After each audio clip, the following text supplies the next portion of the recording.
Hi Graham, I'm good, thank you. So, what have you got for us today?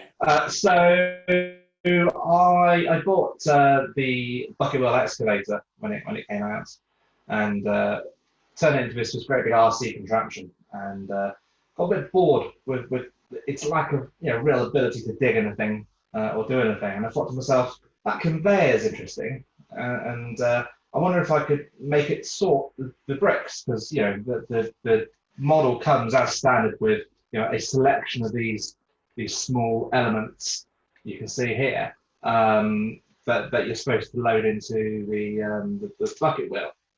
Um, and that got me thinking, is like, what if I made it put a conveyor on, sorry, a hopper on the end, rather than the bucket wheel? And we did a show at Avon Valley, with GertLUG, and the kids loved it. But it was too high up on the table for them, because the bucket wheel sat about here on the model. You can see where my hand is. And the children just couldn't reach up. Parents would pick children up to so they could tip handfuls of bricks in for it to spit out into a waiting vehicle. So I thought, okay, I'll put a hopper on the end, and I sort of extended it and kept extending it until it reached the massive length that it is now. And I did have at one point a vibratory feeder, sorry, a vibratory separator with a screen across it, that sat back here. But it wasn't very good. It would separate about 70% of the small bricks would go in the right place, and the other 30% would end up with the larger bricks. And that didn't really sit right with me. I wanted more accuracy. So I decided, obviously, I'm a big fan of Gold Rush, and I've been watching that series ever since it started. And I thought, well, what's about a trommel? So I've committed some Technic and Lego crimes by twisting the large yellow banana-shaped beams into a tight spiral. What that allows me to do is to the small bricks fall between the gaps in the spirals at about a 95% accuracy rate, and the larger bricks work their way down the spiral and eventually end up down the far end. Now, there's a plate in between the deck here. So there's a conveyor on one side and there's a conveyor on the other side, and they both go opposite directions to spit the bricks out either side. So if I and I'll show you a little more these are. So we start off with the hopper, and you throw the bricks in there, all mixed up as nicely. Like there's a little flap at the bottom here. This is standard Lego excavator track, basically, for 5 studs wide. There are 1x5 lift arms positioned all the way along the track, and that's what drags the stuff up here. Yeah. And then we go all the way up the top here to this one here, where they drop down. Now, this conveyor system is driven by an XL motor. If you can see that. XL motor, we've got a 27:1 ratio on the drive here. So this runs really, really slowly, because I found that you need to slow this down so that this main piece could sort the bricks properly. This has got another XL motor which drives the trommel. You can see the crime against Lego Technic here. That is driven by just a load of Technic car tyres. There's two rolls of them. One roll of those is driven, and the other just sits on it. And this sits in place and is steadied by this axle here.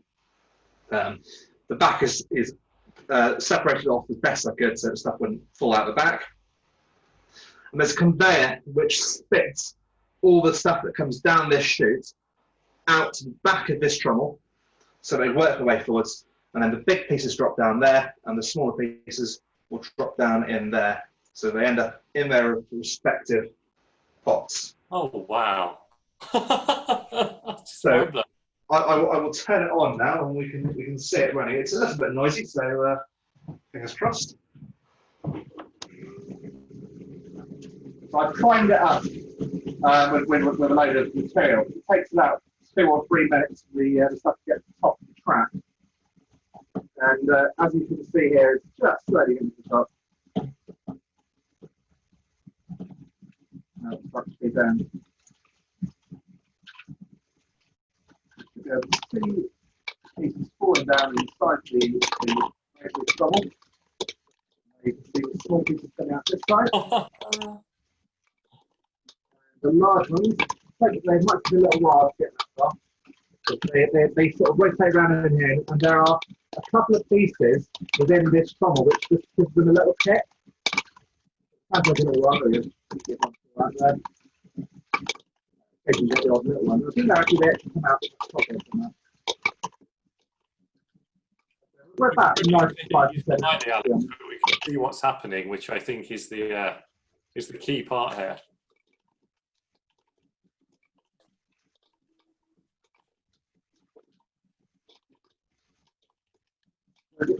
These are the elements, and there's a number of little gold ones in here. These half dome ones. I've sort of been buying up with the stock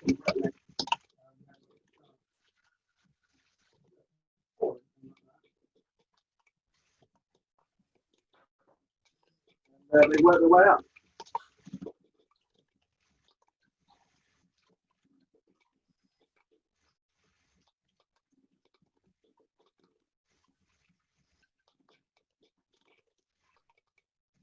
The scale of that is just bonkers. That's amazing.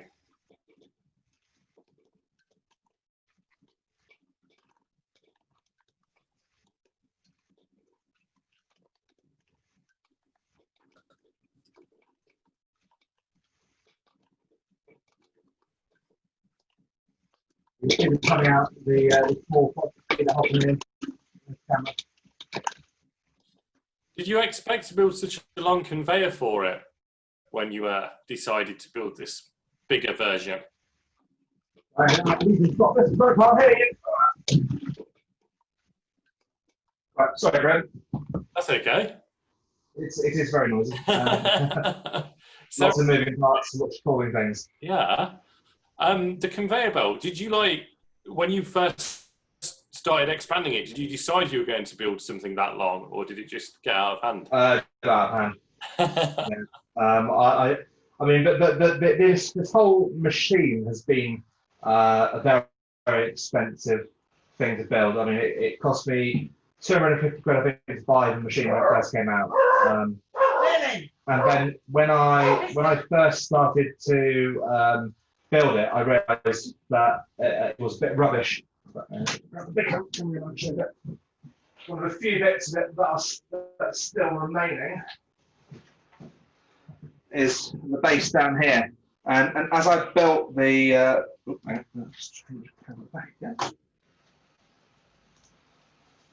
so as I built this, I realised that it could only go forwards and backwards. And I thought that's not enough for me. That's not acceptable. So I MacGyvered in these 2 L motors down here in the bottom, and didn't bother with hardly any of the gearing that sat within this machine. And it wound up with about 7 different motors in it, 2 S-bricks, loads of extra cables and everything that went along with it. I think in the end I must have spent somewhere close to another 250 quid on the machine itself, and then another 250 on the electronics, motors and stuff to go in it. Yeah. So every element was fully RC. So the bucket ran off an L motor that sat underneath the bottom hopper. The conveyor belt was run by the XL motor that came with the kit. We had 2 L motors down here on the undercarriage to drive it, and we had 2 more M motors which rotated the upper portion and rotated the back conveyor. There was another motor on the M motor on the back there which ran the back conveyor, and a final M motor sort of sat on the front here and provided you with the up and down motion of linear actuators, which Lego never even gave you with the gearbox. So every function was motorized. So, Kaz has asked about the sorting that's done in the barrel section. Yeah. Would you just be able to talk to us about that again? Because, she just wants an idea of how that works. So the banana gears are given a slight tweak so that they are in a spiral. And the small bricks slip through the one stud gap between the spirals.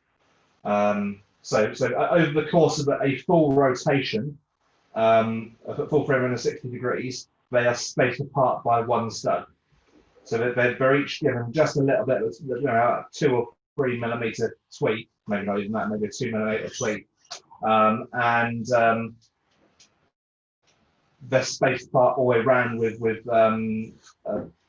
the sort of one stud through pieces,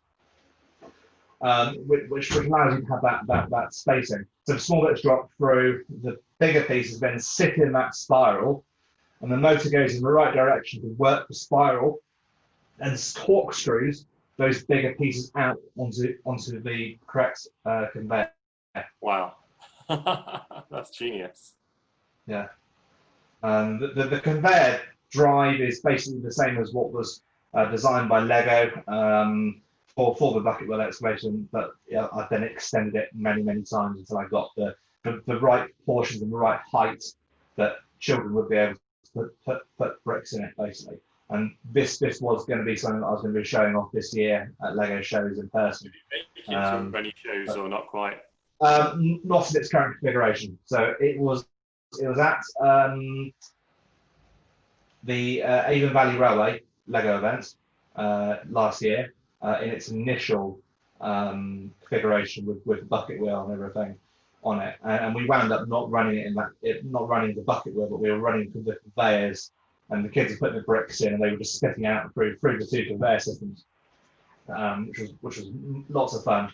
And then we did the Bristol Brick Show with the rest of the GertLUG group in the autumn, and I had it set up with a smaller hopper, and it was probably about here-ish, and it still wasn't low enough and a big enough hopper for us to be able to put a full ice cream tub's worth of bricks in at a time. So I then came back after that show and kept modifying until it reached the proportions you see today.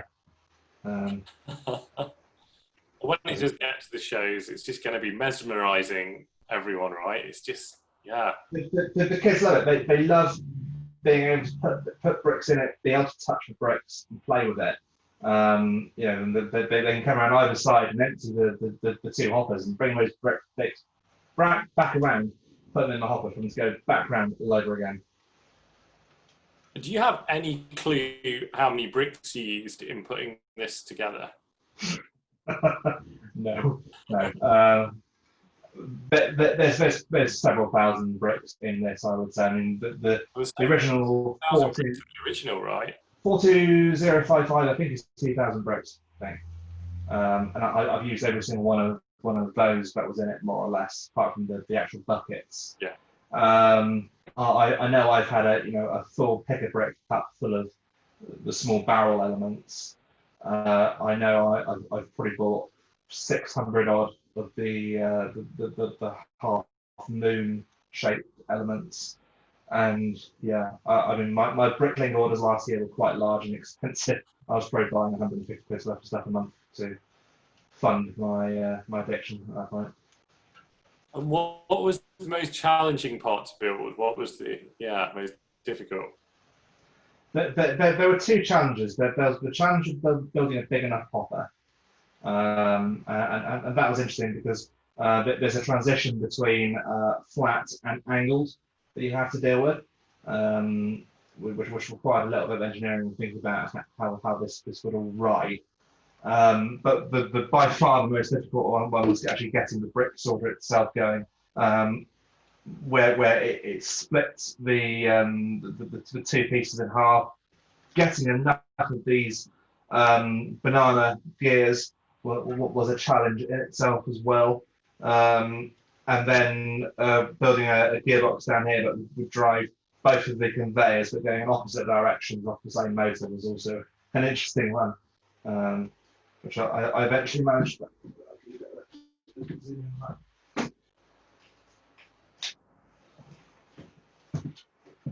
So you can see down here, there's a motor and it runs a shaft, and then there's these cog-like gears, which was the only piece I found that could transmit enough torque so that the motor could drive the conveyors reliably enough.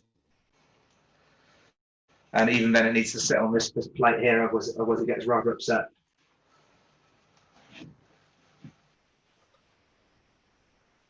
And had you, I mean, you must have built like moving things before, but what new techniques did you use on this that you'd like never tried before?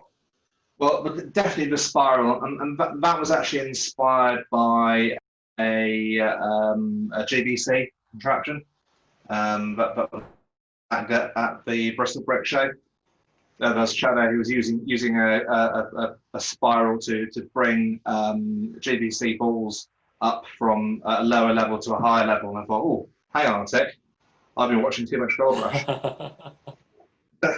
And in fact, you can see just here where we've got a couple of bricks that have sat in, and they haven't quite fallen through yet. So that's basically the action that we're looking for, is that it's just big enough for those small pieces to come out, but not for the half rounds to come out.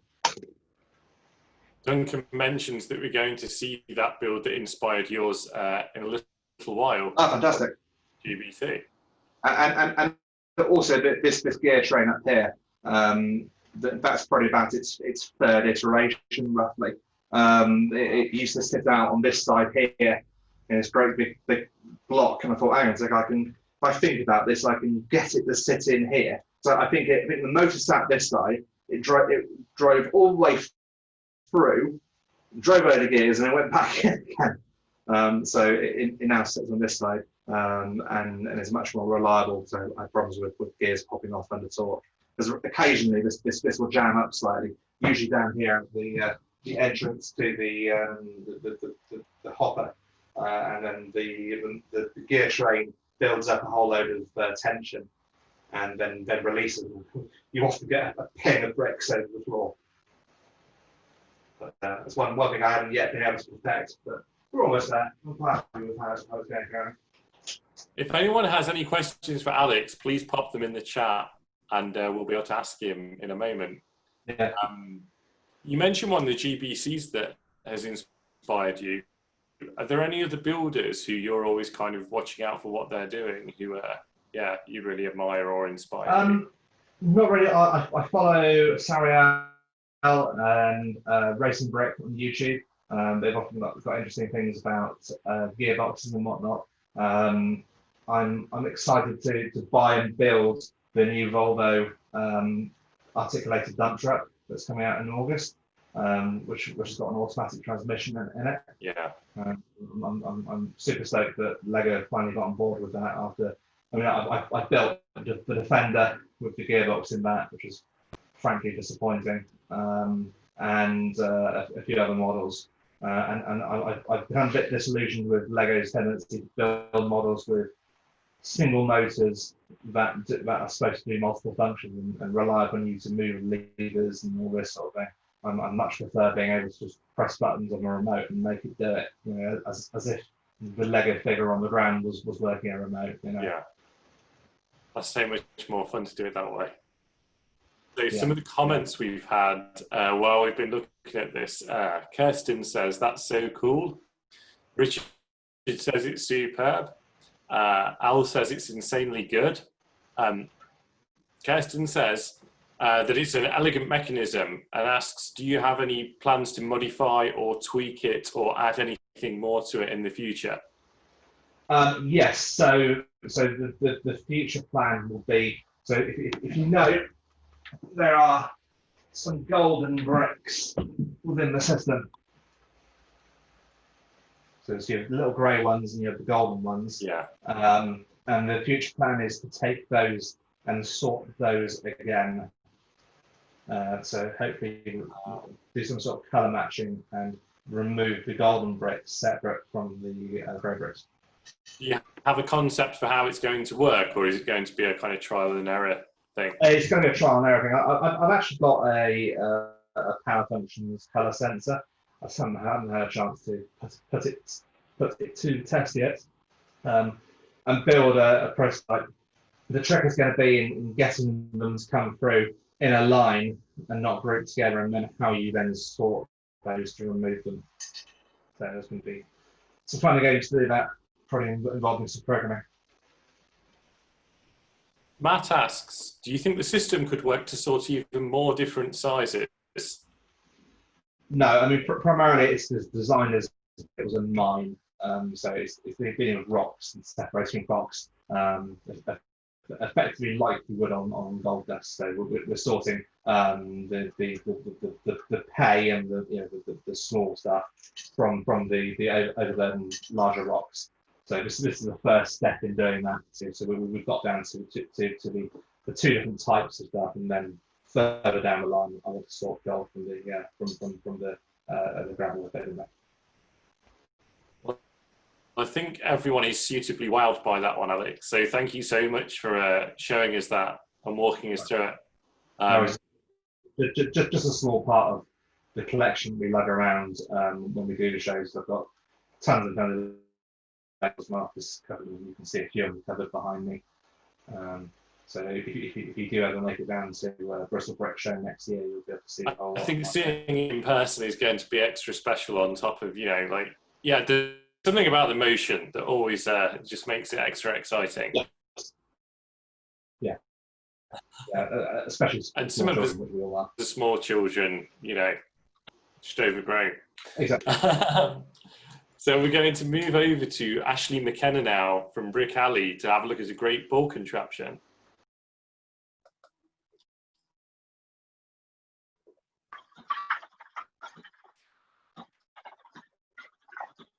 Hey Ashley, how are you? I'm not too bad.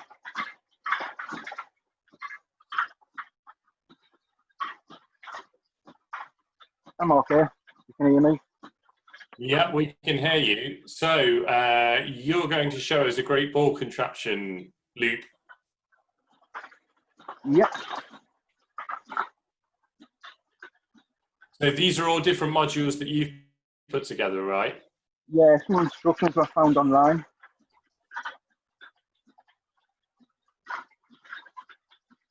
Oh, fantastic. Well, all by different people.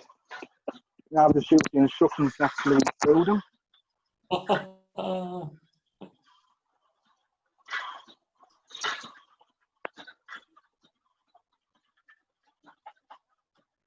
One of the modules I'm coming up to, I'm still actually in testing and figuring out what I need to fix on it. Oh, great. Which one's that? Not the one I'm currently looking at, it's the one coming up. Okay.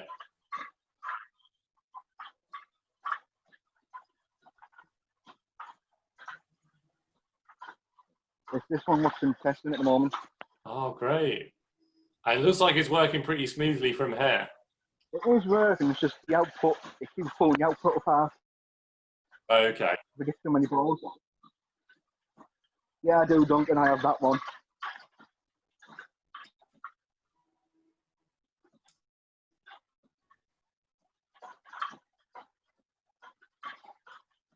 Them little ball pin step modules are really handy to fill small gaps up.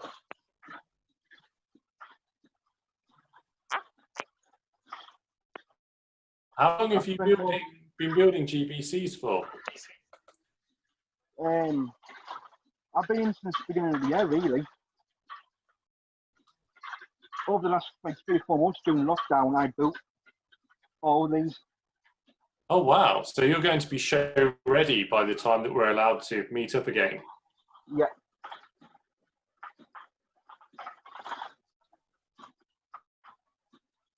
This one's been a pain as well, trying to get the shooting mechanism to work properly.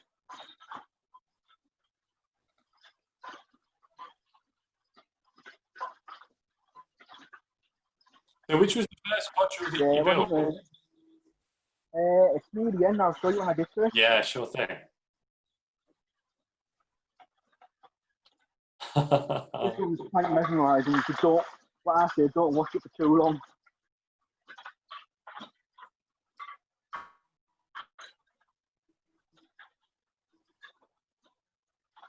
I know some members in our LUG don't like trolls, so I thought, oh, I'll make an output for the ballpark of the trolls. Sat on top of it.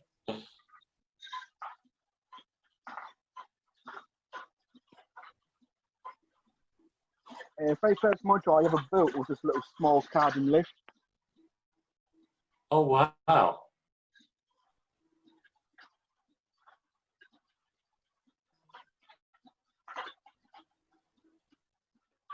And that gave you the taste to just like keep building more and more. Yeah. I did watch, I keep watching Beyond the Bricks videos on YouTube when they go to conventions, when they show them as well. Yeah. Yeah, it's like the bird module, kind of.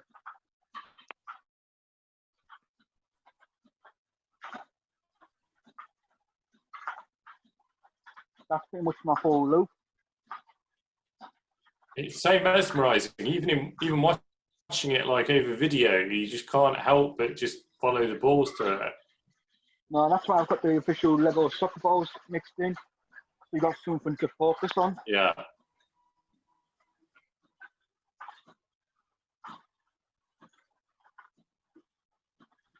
You know, So if you're ever going to get into it, start with the ball steppers. It's easy to build and get you the basics.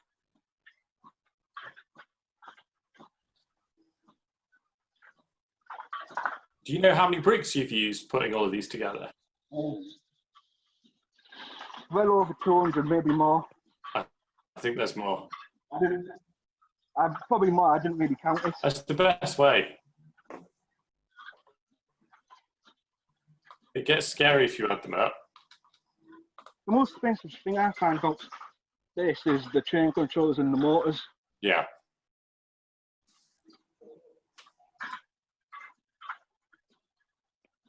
Which are your favourite modules out of all of the ones that are there?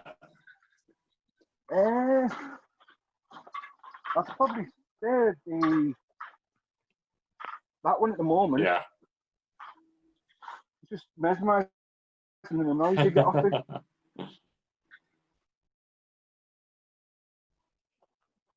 Turn them all off now so I can hear properly. Were any of them more challenging to build than the others? Only two that I found challenging to build is this one, trying like because of the back mechanism, how it's all built. I just found challenging trying to get everything timed. Same with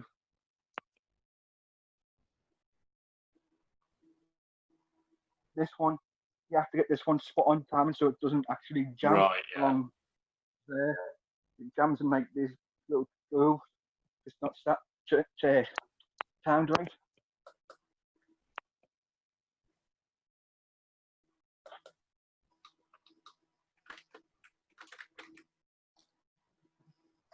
And were there any new techniques that you learned building these? To be honest with you, yeah, there was quite a few. I suppose, especially if you build them all in 4 months, that's like a lot of new techniques all in a row. It's not a new technique, and I found it relaxing building, watching them go. Yeah.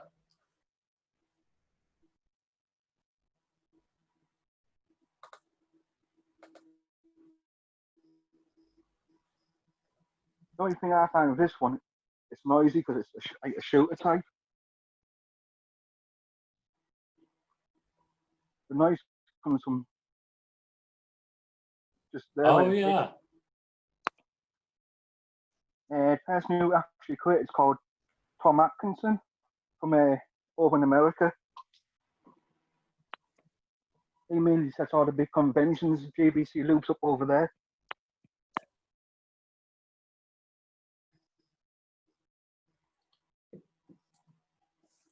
So if someone else is looking to get into GBCs, what tips would you give them? Start with something like the simple one, like modules like ball, stepper modules, like a simple conveyor.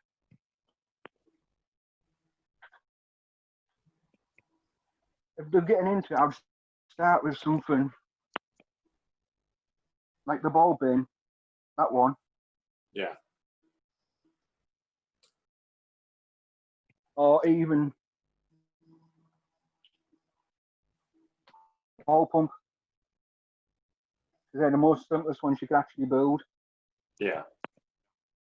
And most of the techniques you learn and how the function is mostly replicated in some other modules.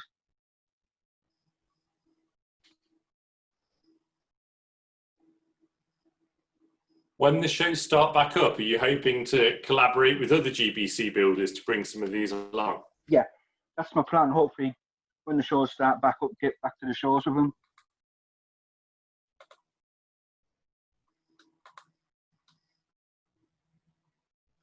And of all the GBC builders who you've kind of been looking at and taking instructions from and so on, who are your favourites? Who really stand out in your mind as people who you keep an eye on? I mean, keep an eye out for Tom Atkinson's and some Akiyuki's, even some Howie's modules. I'll keep an eye on, see what comes up. Yeah.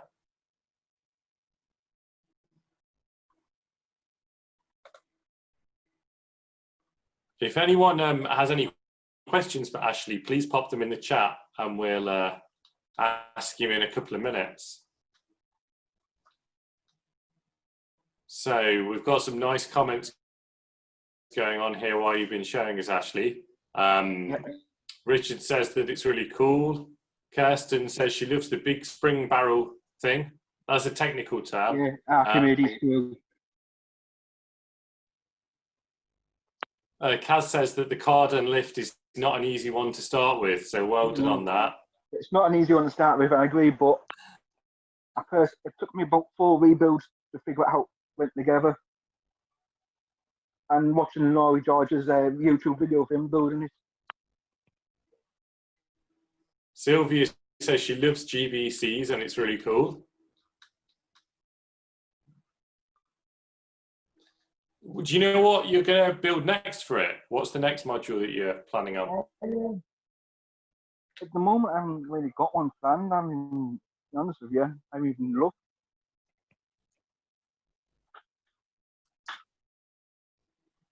Nick says, well done, Ashley. Alex asks, do you wish Lego did a proper 9-volt power functions mains power supply, or even one for powered up control plus? To be honest with you, that's a big talk in the GBC community. They want Lego to bring out an adapter from powered up to power functions. I wish they would. And Alex asks if you've played with Esbrick or Buwis. No, not at the moment. I haven't really looked into them or messed with them.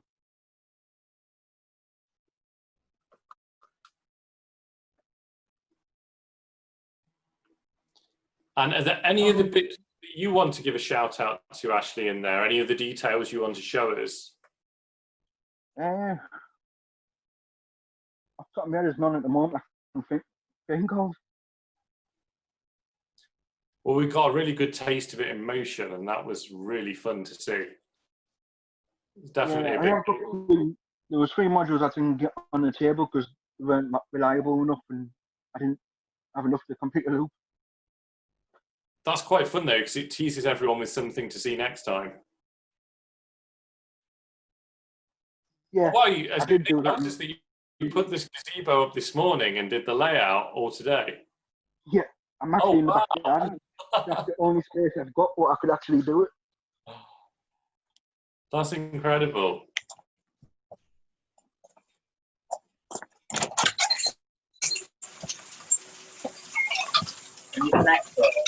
Yeah. Well, Ashley, thanks so much for showing us your GBC. That has been so much fun. And yeah, we really appreciate it. Thank you for that. So we're going to move on over to Duncan Bridges now and take a look at his great ball contraption. Hi, so I've lost, can you hear me? We can hear you, Duncan. How are you? Yeah, sorry, I just lost my connection, so just bear with me, I'll just get myself ready. Yeah, no problem.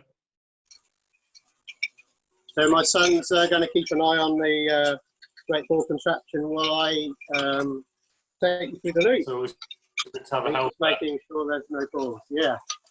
So, so this is my garage. We've got 31 modules today.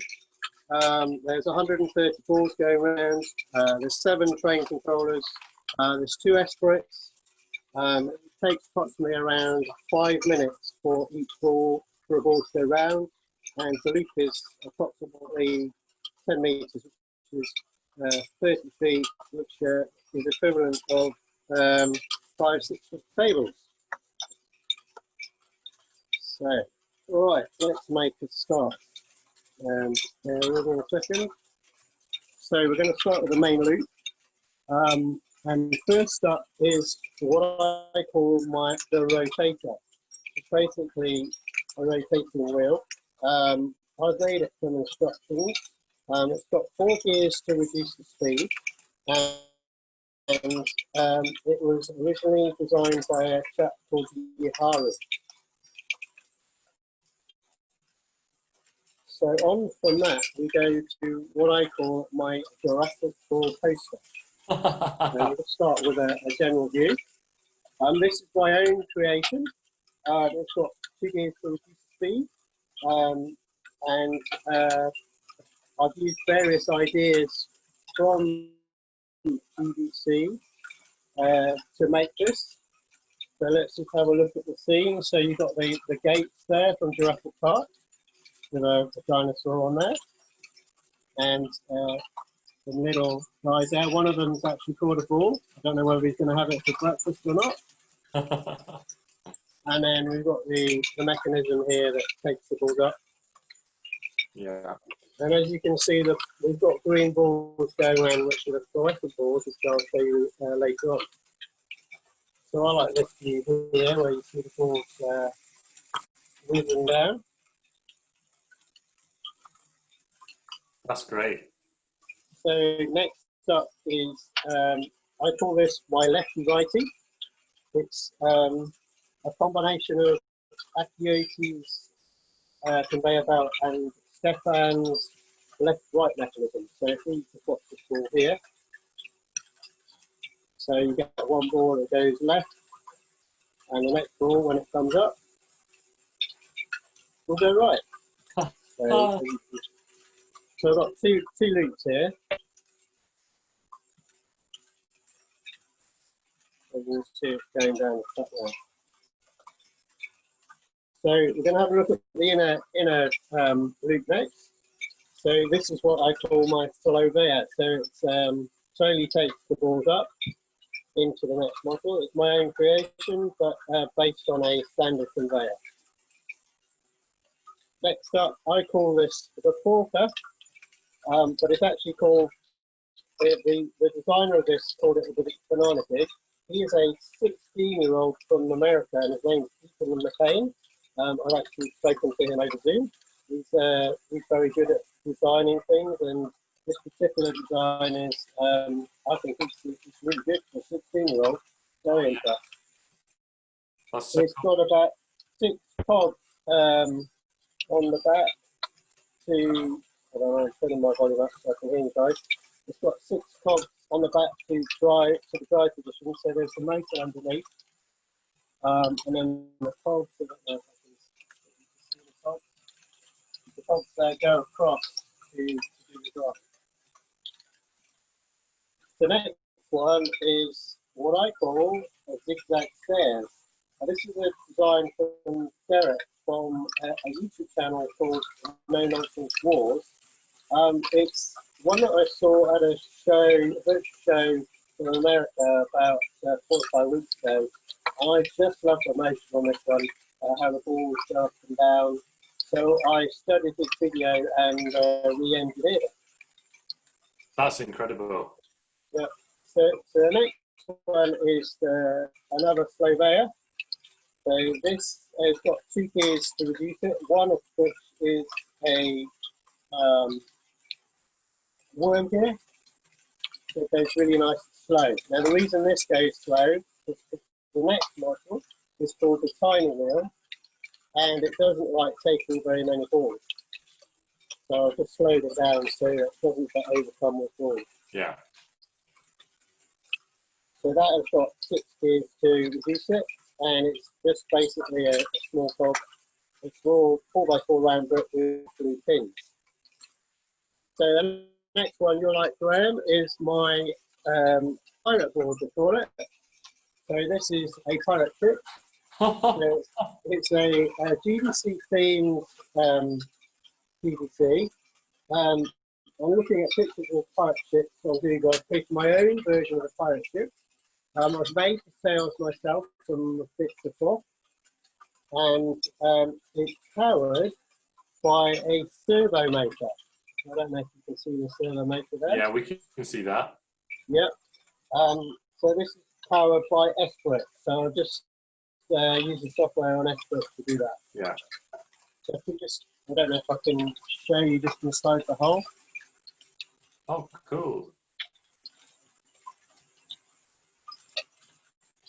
So then the balls actually go down the deck of the ship. Yeah. And then go across to the desert island.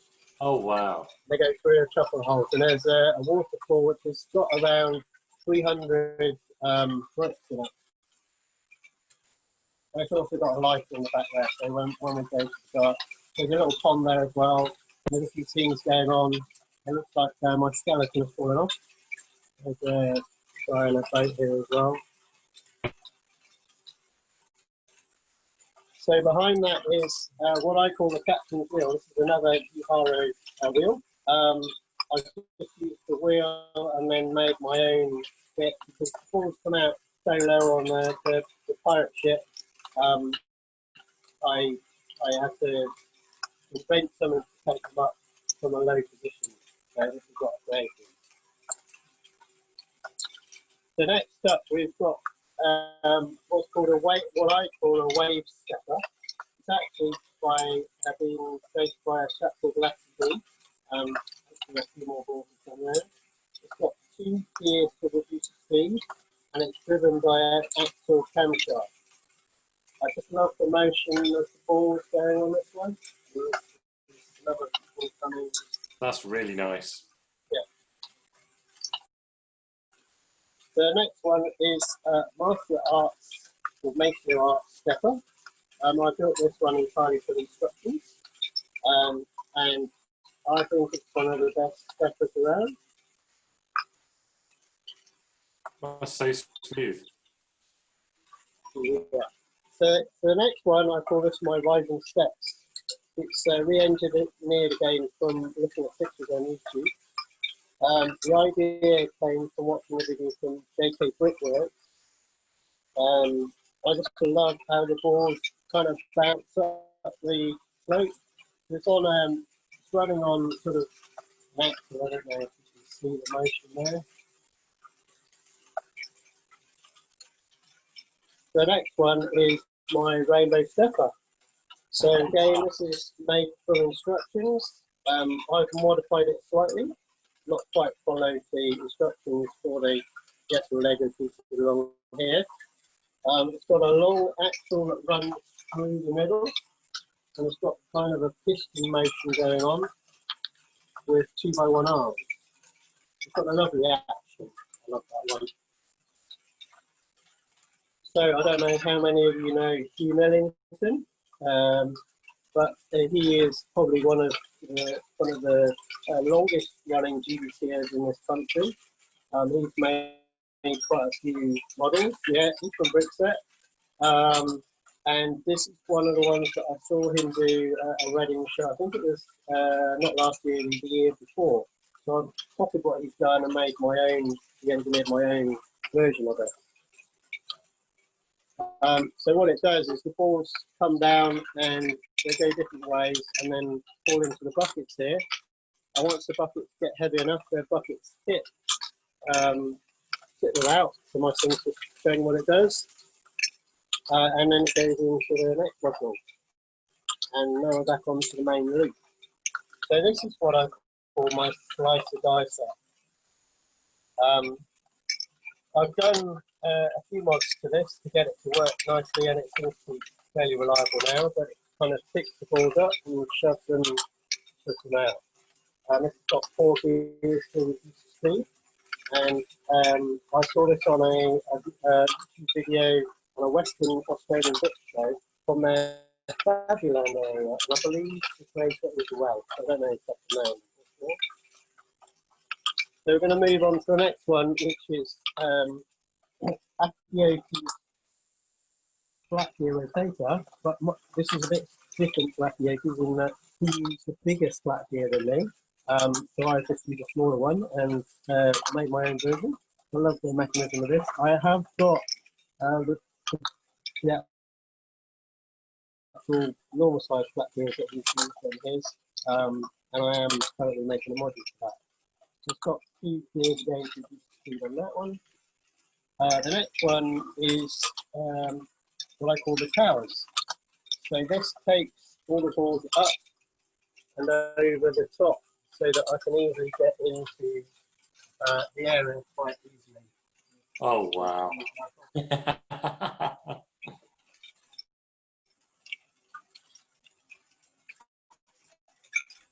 And then the balls they get stuck occasionally in here, but this is my own version, so I don't know if you can see that. The balls running around. So that then goes into a xylophone by TV Productions, which makes a lovely sound. I don't know if you can hear that. Oh, wow. I'll put the microphone there, I don't know. Can you hear that? Yeah, we can hear that.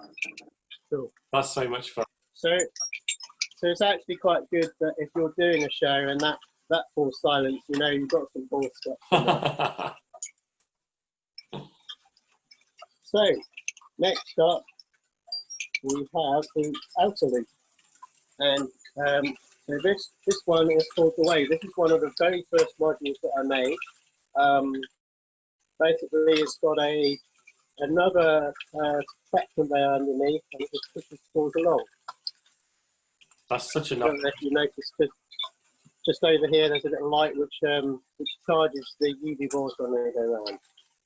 Sorry, you were saying, Graham? Just what a nice motion that Yes, is. it is, yeah. So smooth. So the next one is Hugh Millington's picture. I recently saw this on a Facebook group, the worldwide Facebook group, and thought, I've always seen Hugh having this at show and I wanted to make it. So this has got some lovely gearing on it. You have to be careful with, it's got a lead, so I'm going to it. So it's got 6 gears reducing it. And then we move into right fields. 1 second.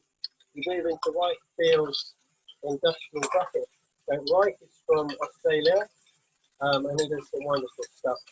So it's got a 3-step going into the bucket. This is the next module. So it's got loads of gears underneath. Lovely action. The next one we've got is called the Fan. It's from Garrett from No Nonsense Boards again. As you can tell, I'm quite a big fan of his at the moment.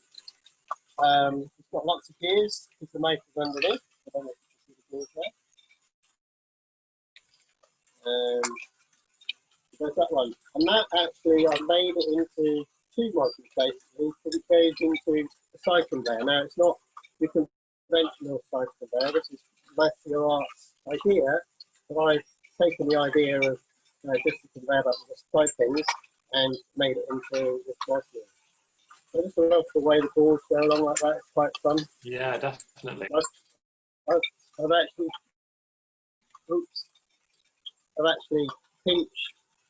put a wheel just here, just to pinch the tracking so the balls don't fall off. So the next one is what I call the bridge conveyor. Now I call it the bridge conveyor because it's using bridge parts to form the sides. They're very convenient parts to do that. Again, this has got two things to use, but this is my own creation. Now the next one is a bit of fun for the kids. It's called the Tiger Tube. It's basically all it is a TV production funnel. As you can see, these balls flow around and go into the next module. So another guy that you'll probably see that I'm quite a fan of is Duncan. So again, I saw this I showed you 2 years ago. And it's called the Scoop. It's I re-engineered it and made it my own version, but it's got a small digger flap going into the banana peels.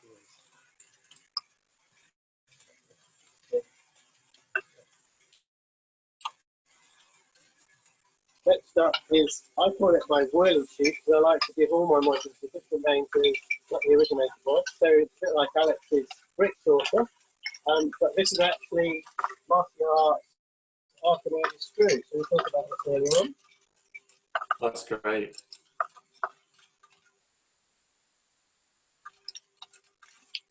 So I had to put 2 motors on this one because it couldn't cope with one. There's quite a lot of torque on there. Yeah, there's quite a lot of stress on the banana peels. It's not too much. It's not enough to both them, but yeah. The next up is a banana dot. Right, so my banana dot. So the balls go in the bottom, and then go into the buckets, and then come out the other side. This is originally a vertical van piece range. And I've re-engineered it, taking the concept to my own version. Again, this has got 2 motors, and it's got a small, tiny gear for a picture to make it a nice band. Next up, we've got a mini wheel, like my son's having some fun here. So that just takes the balls up and over. I've actually looked another one from Hugh Millington, but the original design was by a guy called Josh Babbitt, so he used Josh's design. The next one up is a worm mill, and this is by Matt Norman, who's from Great Ball Pit. And if you look at Great Ball Pit on YouTube, you'll see loads of his design. He's quite a prolific PVC designer. He does some excellent stuff. It's a really simple one to make. It's just got a Lego gear. It's got 2 poles and it's got a motor. Great Ball Pit. So next up is another one of my very early creations. This is called Threlfall. Originally designed by Philo. I've made part of it from instructions and then modified it slightly. It's got 4 gears to produce speed. And this is, I think we first started getting into VC in about 2017, so we've been doing it for about 2 years. And so that's the loop. So I'm just going to sort myself out a little bit, because we're going to go in the dark. Yeah, let's see it in the dark.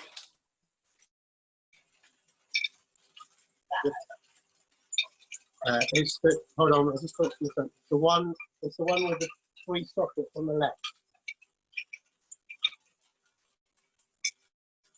Yeah, if you want to. Oh wow,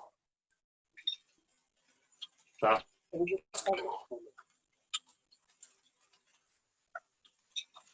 Right. Okay. Let me turn the light off on the camera on here. And start from this one. So ask any questions away. So this one's got the light, and it kind of reflects up there. I don't know if you can see it sort of flashing. yeah. So then the Jurassic goes up the Jurassic Park. Then you can see.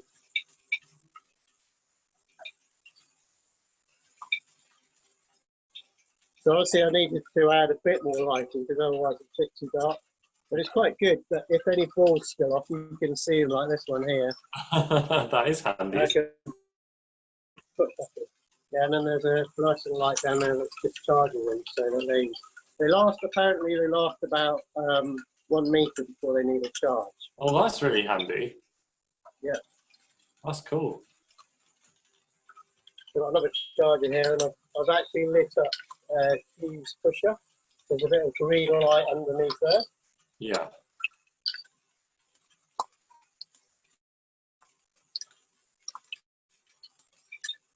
So how many modules in charge before?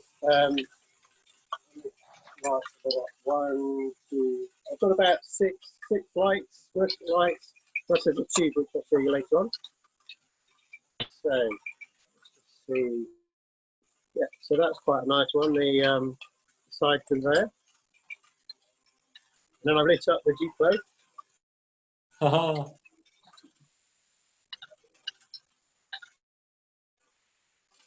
You mentioned a lot. And then, oh, go on. Sorry, go on, Graham. No, you mentioned a lot of other builders who do GBCs and how you all kind of influence one another.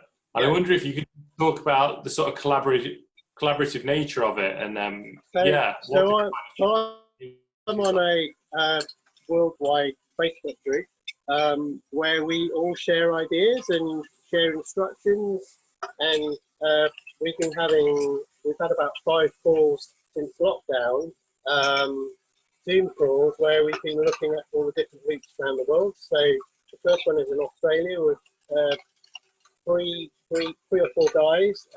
2 of them are very prolific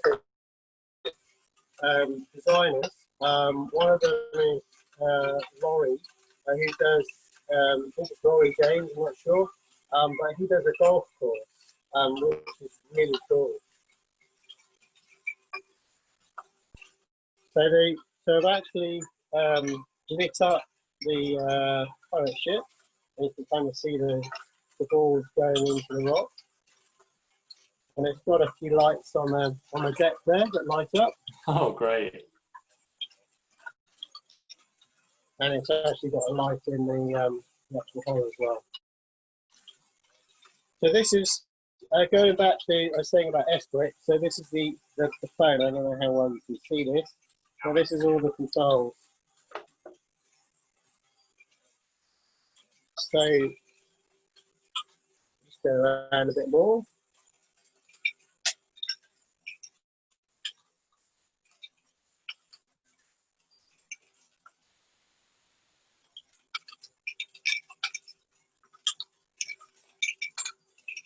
So as I was saying to you guys about the tower, we're just going to come up to that.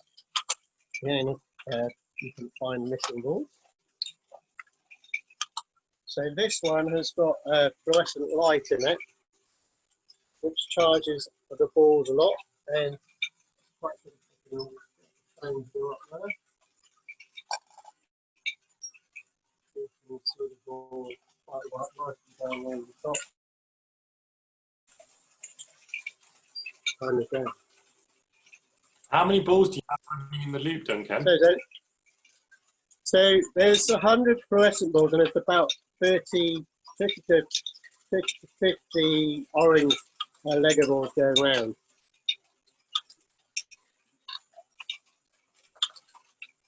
Does anybody want to go and see anything in particular in the dark, or shall we switch the lights back on?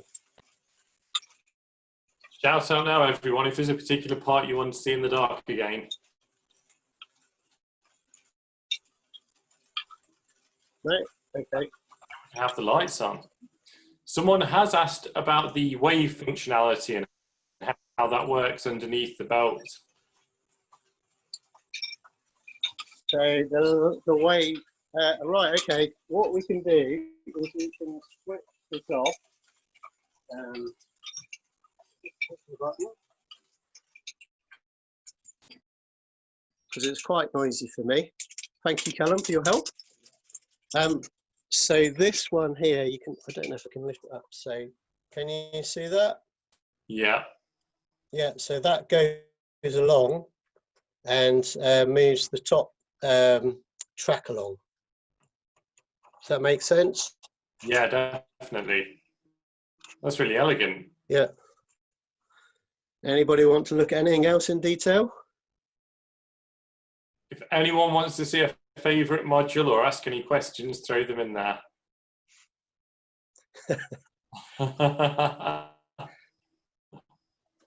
I'm going to read that out in case anyone isn't looking at the chat.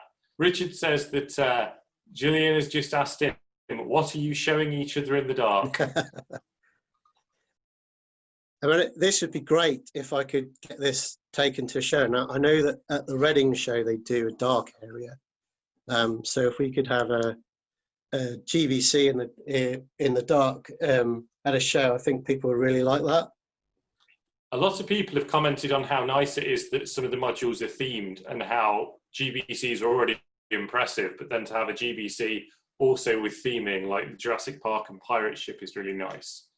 And Ashley has asked, how hard was it to make the pirate ship into a great ball contraption? So I came up with the idea about probably about a year ago, and started on making the hull about a year ago. I sort of came up with the concept.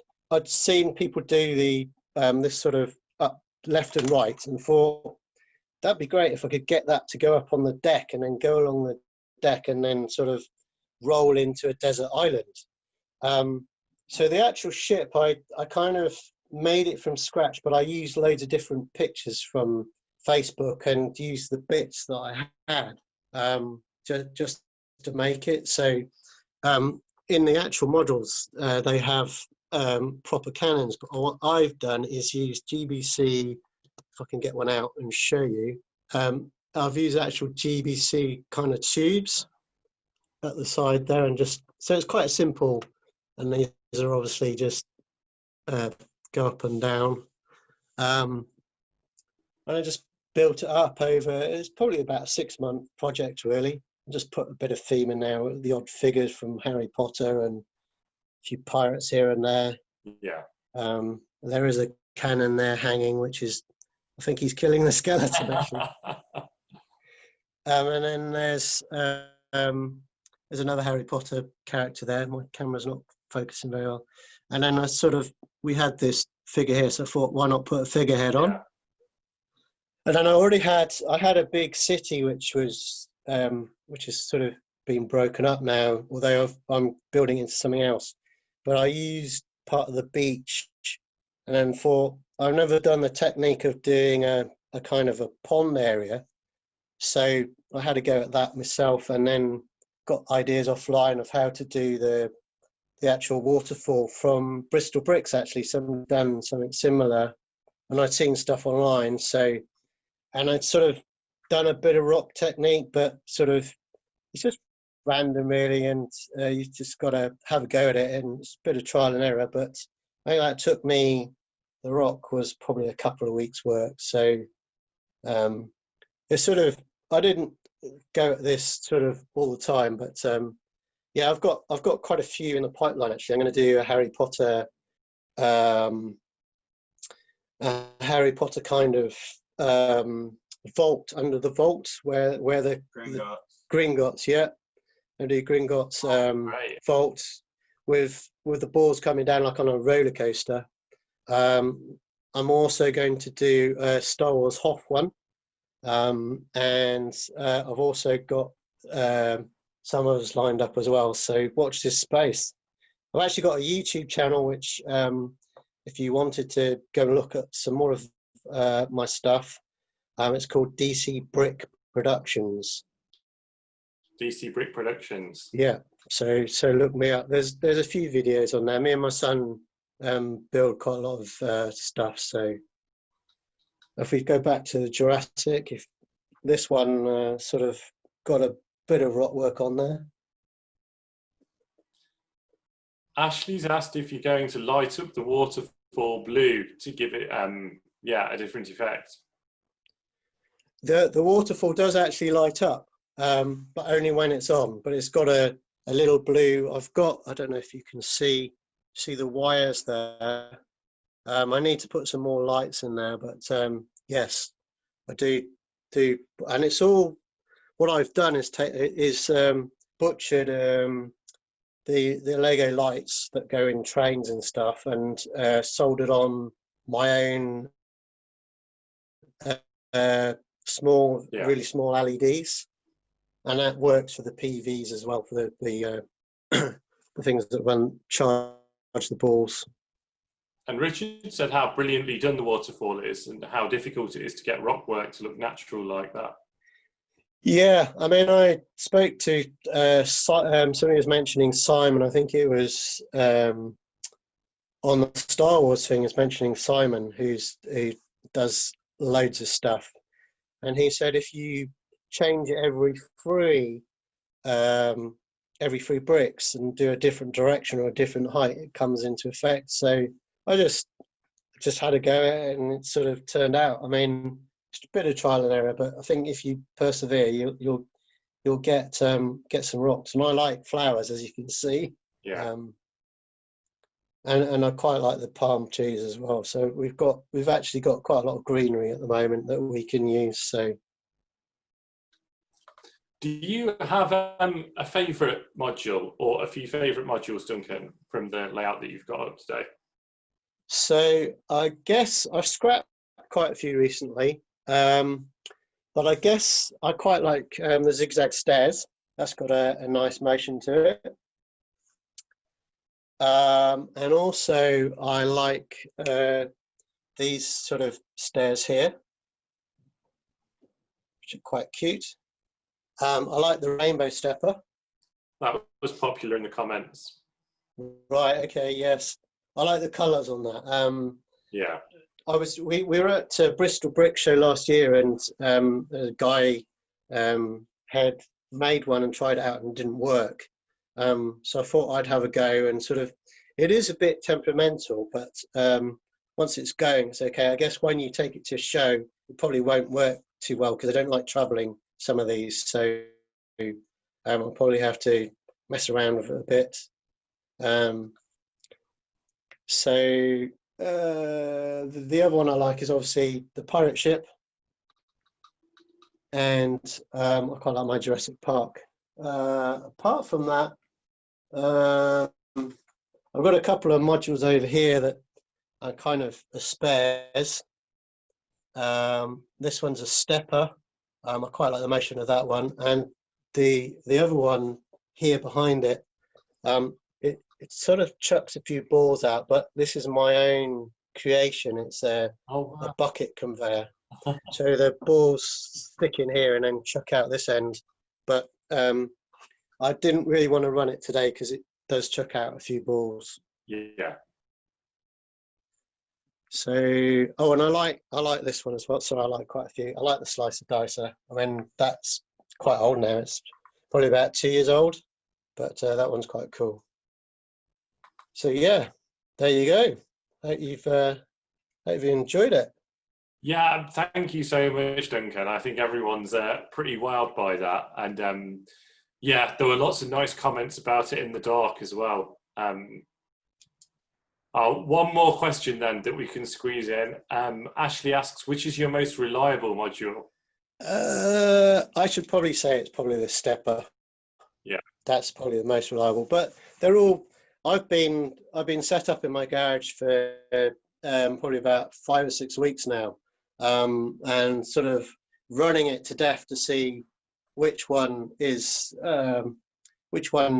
fixing. And I've tinkered with them quite a lot. So yeah, you get to know, especially if you do a display with Hugh Millington, who likes chucking loads of balls around, you get to know which modules are reliable or not. No, again, thank you so much for running us through it. It's my pleasure. It's so cool.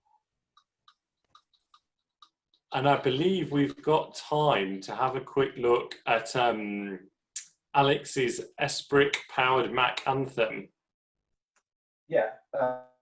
So thanks for squeezing this one in at short notice. obviously So you've seen the S-brake. one moment, Alex. Richard is just going to switch us over to your screen.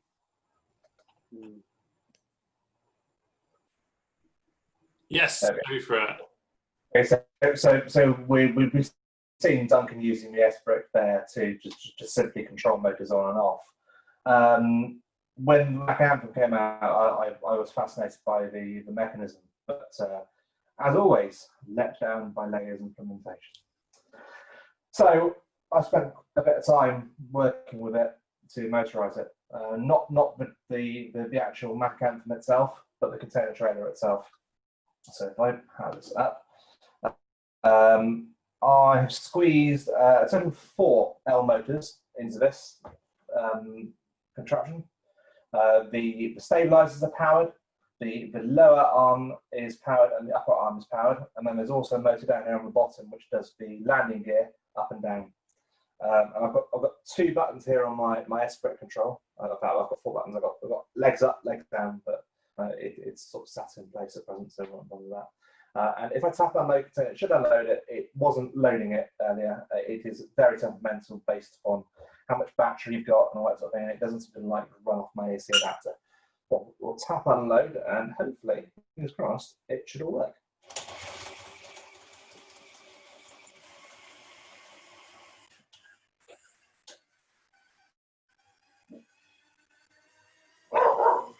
Oh, wow.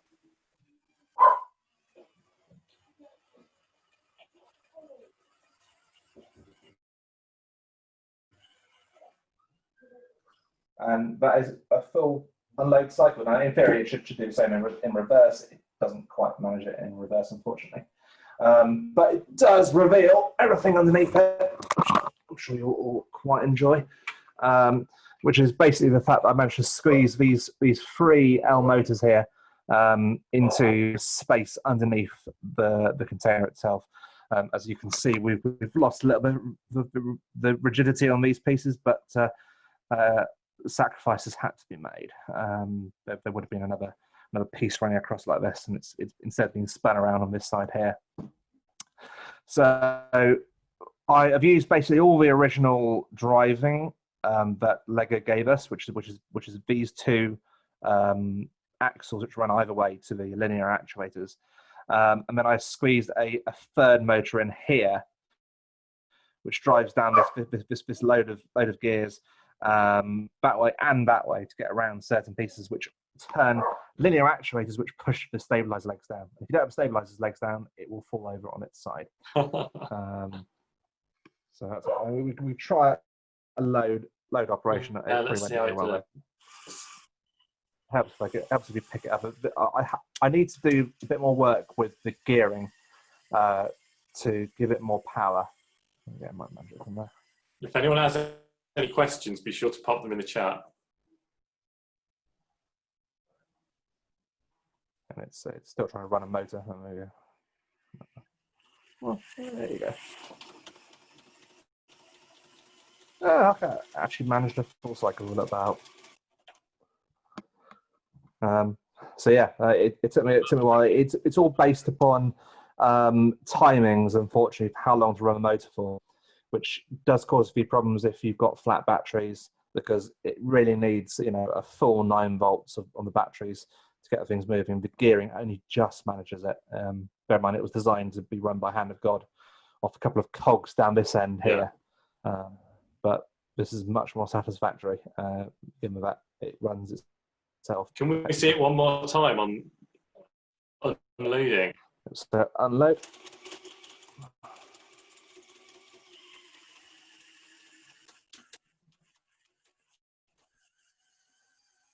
Richard says, nice smooth motion. Kirsten says, that's so delicate and smooth. It's not very. It jerks around a bit when it tries to overrun the motors. Nick says it's one of his favourite trucks. He likes the action.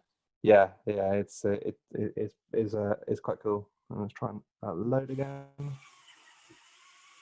So it just helps if you give it a little bit of help here. So it's stalling on motor right now.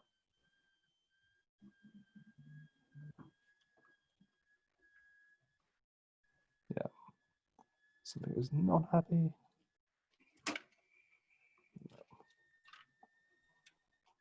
No, not happy.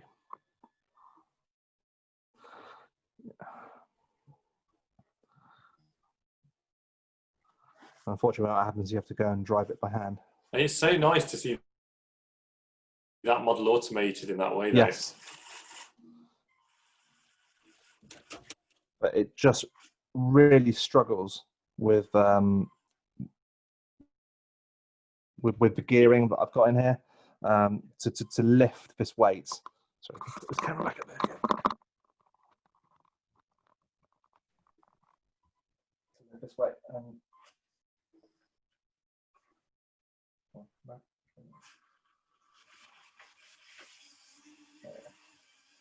There it goes. It just needs more time and more fiddling with to get the gearing in, but it really needs, and then it works. The stabilizers are pretty reliable, but it's just needs that power to move this great heavy mass. If that wasn't there, it would come in and out really easily. I might try stripping this back, so it's just a small, like a half and half tray or something. It might manage that a bit more reliably, but for the time being, I was trying to keep it as complete as possible. Well, thank you for sharing that one with us, Alex. That's really nice. Have you got any questions about it? We don't actually have any questions on that one. Oh, we do have one. So Richard asks, do you buy S-Brick directly or from Techbrick, the UK distributor? Buy them off eBay, 60-something off quite a pop. They're not cheap. I've got I think 3 or 4. I've got I think I've got an S-Brick in this one here behind me.